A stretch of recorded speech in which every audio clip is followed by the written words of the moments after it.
मुझे आज भी वो लम्हा अच्छी तरह याद है जब मैं आलम अरवाह के बेकरां वसतों में गुमसम एक अनजानी उदासी ओढ़े बैठा था।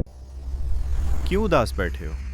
एक निस्वानी मलकूती आवाज़ ने मुझे चौंका दिया और मैं यकदम अपनी गहरी सोचों से बाहर निकला। वो मेरे ऐन सामने लहरा रही थी।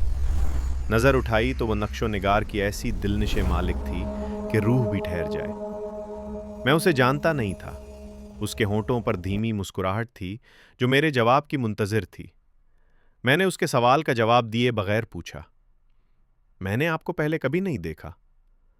वो एकदम मेरे पास आकर बैठ गई और एक गहरा राज बताने वाले लहजे में बोली, मुझे मालूम है तुम क्यों गमगीन हो, लेकिन याद रखो, उदास होने से तकदीर का लिखा रुक नहीं सकता। अगर हमें वापस जाना है तो हमें उस दुनिया में हाथ लगा कर आना होगा। उसने निहायत संजीदगी से ये बात कही। मैंने कहा, हाथ लगा कर आना मुश्किल नहीं है, मगर मैंने देखा और सुना है कि हमारे बहुत से साथी जो गए वो अब तक वापस नहीं आए।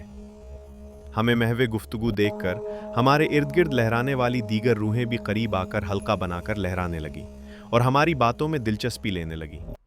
अचानक एक तरफ से आवाज़ गूंजी, तुम लोगों को इल्म नहीं, मालिक की तरफ से हाजिरी की मनादी दी गई है और तुम यहां बातों में मशगूल हो। ये सुनते ही पलक झपकने से भी कम वक्त में हम सब मालिक के रूबरू हाजिर थे। हम सब नजरें झुकाए एक लर्जिश में लहरा रहे थे।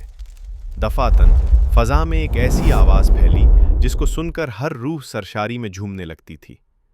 ये हमारे मालिक की आवाज थी जिसे हम हर बार हाजिरी पर सुनते थे, मगर जैसे ही हम वहां से निकलते बहुत कुछ जहनों से महव हो जाता और कुछ कुछ याद भी रहता। हमने इल्तजा की, ऐ हमारे बुजुर्ग मालिक, जब हम यहाँ से जाते हैं तो बहुत सी बातें भूल जाते हैं और कुछ कुछ याद रहती हैं। जवाब में हमेशा यही फरमाया जाता, जो हम चाहें वही होता है। आज भी कई रूहों ने यही सवाल दोहराया, मगर वही जवाब इनायत किया गया और हम सबको वापस लौटने का हुक्म मिला। हम सर झुकाए एक मखसूस लर्जिश में अपनी अपनी पनाहगाहों की तरफ पलटे। हमारी पनाहगाहें क्या थीं? वो चंद पाक कलिमात थे जो हमारे गिर्द हाला बनाए घूमते रहते थे। हम उनसे बाहर नहीं जा सकते थे, मगर हमें फ़ज़ाओं में कहीं भी जाने की आज़ादी थी। हम उड़ते तो वो कलिमात भी हमारे गिर्द हाला की सूरत में रहते और वही हमारे हिफाजती इंतज़ामात थे। हाज़िरी के बाद हर बार की तरह जो बात हमारे जहनों में गूंजती रहती वो ये थी कि जब वो सरशारी वाली आवाज़ हमसे पूछती, क्या मैं तुम्हारा रब नहीं?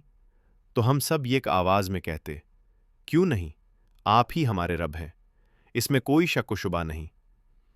आवाज़ आती, तुम जहाँ कहीं भी जाओ, याद रखना मैं ही तुम्हारा रब हूँ। मैं अपनी पनाहगाह में वापस लौटा तो वही आवाज़ बार बार मेरे अंदर गूंज रही थी।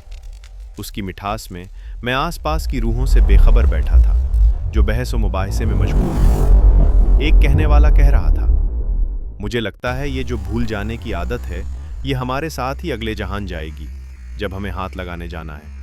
हम तो यहाँ ही बहुत कुछ भूल जाते